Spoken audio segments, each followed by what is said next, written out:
Assalamu alaikum wa rahmatullahi wa barakatuh. I'm back again, 2 videos in one night, probably not advisable, especially when I haven't thought them through. A friend of mine on Facebook was just saying that what do you do about erasing thoughts and the constant negative thinking you get in your own mind, that you're bullying yourself in a sense.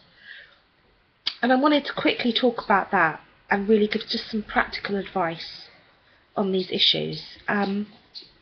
I'll give you a cognitive behavioural therapy technique as well, and a lot of people find that very useful. It depends what your issue is and who you are as a person, whether that's the right thing for you or not. The first thing I'll say is that if you're dealing with something very deep, some deep internal conflict, either something has happened to you or you're really battling with a sense of identity, your sexuality, or your identity, or whether you love someone or not, what's a good decision to take or not in your life, those kind of things, that's not for this technique. When they're really deep and that, whatever, you know, they're going to take more time for you to, kind of like having a baby. The baby will be in darkness in your unconscious mind, and it's growing, and if you keep doing healthy things for yourself in the meantime, eventually you'll come to a conclusion, and you can also get help for this, you know, it's like psychotherapy, that kind of thing. And also there's a racing of the mind that is caused by mental illness, and you know, someone very close to me has been diagnosed with mental illness recently, and they're not quite sure whether it's bipolar or schizoaffective disorder in this person's case. And something they're dealing with is that their mind just goes crazy, almost like you've been on drugs, and they've even gotten so anxious they've fainted in public, and they say that can't happen, but it does, and you know, other things. And you just can't stop your mind going. And that kind of thing you do need medication for, whether it be antidepressants, mood stabilizers, or antipsychotics, depending on how bad you are, really.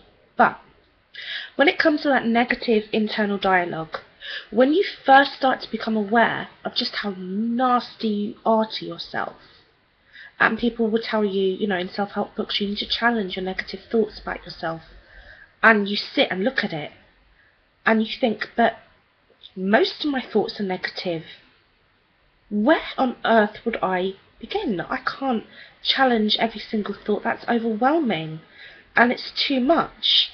And it is too much. But if you just start with one thought, okay, that will be the key. And it's so powerful just to do it, just even with one tiny thing. It's so powerful. It kind of changes the structure of your mind a little bit in an amazing way.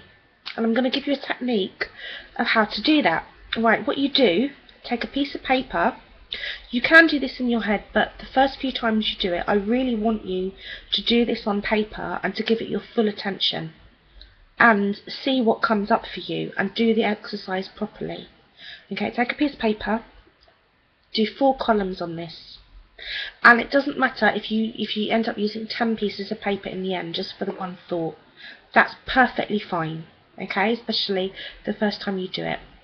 But you do it 4 columns on this piece of paper, rule them in. And the first column is called the hot thought, okay? So whatever that hot thought might be, that hot thought might be that if I go out in public, people will laugh at me. Or that hot thought might be something deeper. It might be, no one's ever going to love me. Whatever you want to do, whatever's there right now, write that one down. That's the first column. You write down the thought and how it makes you feel. Okay? Just a little bit about how it makes you feel. Then in the next column, I want you to be judge and jury. I want you to pretend you're a judge and you're listening to evidence. Someone's giving you evidence and you have to make a decision. So in the first one, you're the prosecutor in that first column, and I want you to give all the reasons, all the evidence why that thought is fucking true. And it is true, and as far as you're concerned, it's true.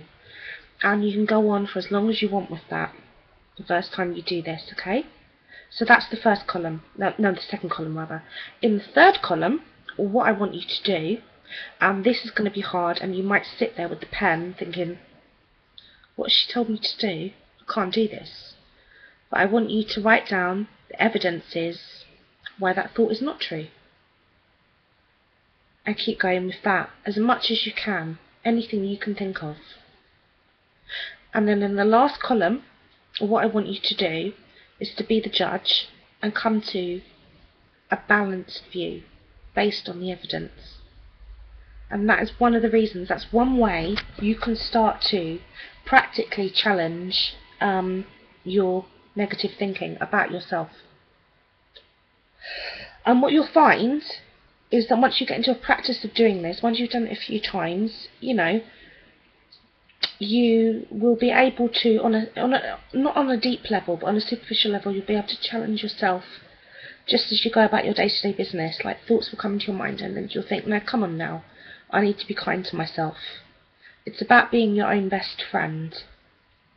And also, to do this, you need to be aware, again, like in my recent video about bullying and emotional vampires, and I'm going to put something up again that I wasn't going to put up before about emotional vampires. If you're surrounded by people that are just negative and making you feel bad about yourself, it's going to be very hard to do this. But the amazing thing about love and the amazing thing about positive thinking is that it just takes a tiny bit, just a tiny bit.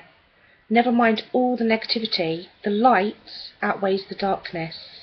Think of it as just a little tiny candle that's not glowing properly and could go out at any time, but it lights up a whole room, a massive room. Okay, so that's what I wanted to say. And if you think that you're racing thoughts, you might need medication, just go for it. Go and speak to a doctor, go and speak to a psychiatrist if you can, get referred on from your GP to a psychiatrist. And that's fine, and you might not want to take medication, and they might not even think you need it. But there's no harm in speaking to a doctor if, you know, or being referred on. I don't find GPs very useful with mental health issues, most of them. But, you know, but you can ask to be referred on to do with anxiety or whatever. If this seems like something you want to do, then you might be interested in getting CBT, and that really helps with anxiety disorders and negative thinking and low self-esteem and lots of other issues. And if, like the first thing I mentioned, there's something that's deep there, by all means, you know, think positively. That sounds so weak and vague. By all means, try different techniques, but if it's something deeper than that, you know, just be calm and try to be calm, be patient with yourself, and something really useful for you might be just distraction. Don't overrule distraction. Distraction is a very useful technique. It kind of gives your brain time to reset itself. Like when you sleep, your brain resets itself. So they'll say sleep on a problem, have something to eat and drink and sleep on a problem. And the same if you just watch a comedy show on TV or watch a load of nonsense on YouTube, like me. You know, it gives your brain time to switch off and stops the negativity for a while, and so you don't feel your person just constantly under attack from your own head. So I hope that helps, and yeah, that's some things you can think about. Okay, assalamu alaikum, take care, bye.